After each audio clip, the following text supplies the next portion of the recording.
And from Addis Ababa, we go to Kenya, where more than 300 doctors working in public health facilities will down tools tomorrow. The Doctors' Union in Kenya is organising the protests, which will take place in the capital, Nairobi. On their list of grievances is the delay in the remittance of salaries in July and poor working conditions, amongst others. According to the Kenyan Health Department, more than 16 healthcare workers have died from COVID-19 complications, whilst a further 839 have been infected. To tell us a little bit more, we're now joined by Dr Muriuki, who's a specialist dental surgeon in Kenya. Thanks so much indeed for joining us, and welcome to the program. Thank you very much. All right, so this strike, do you think that it was inevitable given the grievances and the concerns that medical staff have? Yes, unfortunately, it was inevitable because we, as the Kenya Medical Practitioners, Dentists and Pharmacists Union, we tried to engage the authorities here, which is the Nairobi City government and also the newly created Nairobi Metropolitan Services.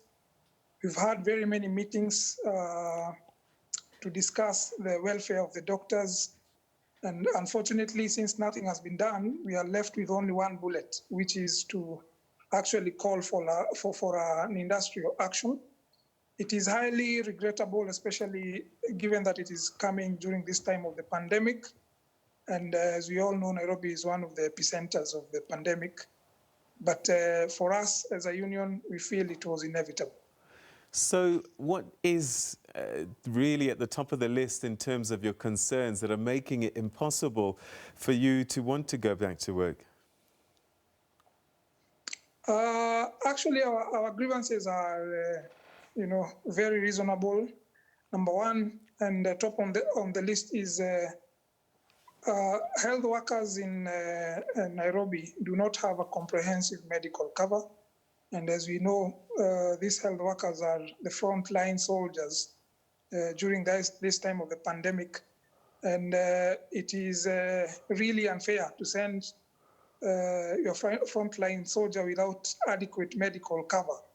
So since July, we don't have a medical cover, which is very, it exposes us and our families should we get sick as we are attending to the patients. All right, so let me just get that clear. Are you saying that health workers, doctors, nurses are, if they get sick, they can't afford to get treatment because they don't have enough cover, and yet they are on duty helping other people to stay alive? That is exactly what I'm saying. And, it's unbelievable that we are offering a service that we as doctors cannot afford. And since July, we've not had any substantive medical cover. And that's actually one of the grievances that we've been having. Previously, we were supposed to be covered by the comprehensive NHIF, which is the National Health Insurance Fund in the country. But as we speak, we've had even doctors who've fallen sick to COVID and they've had to pay from their pocket. So that is actually top on the list. Other than that, we also have very late remittance of salaries, which is a bit erratic. For example, for the month of July, we were paid on 20th, of August, and for June we were paid on 20th of July. Wow. The third thing is we have some specialists, five of them, that have been unpaid for the last 26 months. You can imagine. Yeah, these are specialized doctors who are employed and they've not been paid for the last 26 months. So top of on our list, other than other issues which are contained in the collective bargaining agreement, those three are our bare minimums for us to go back to work.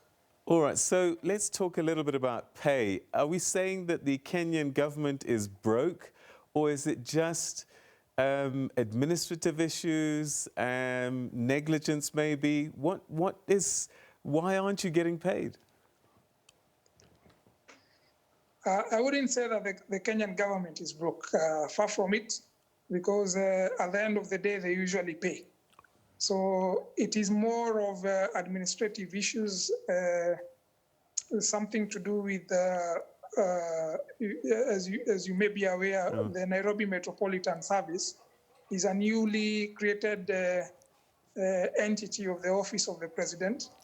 And previously, we were being paid by the Nairobi city government, which is a county government.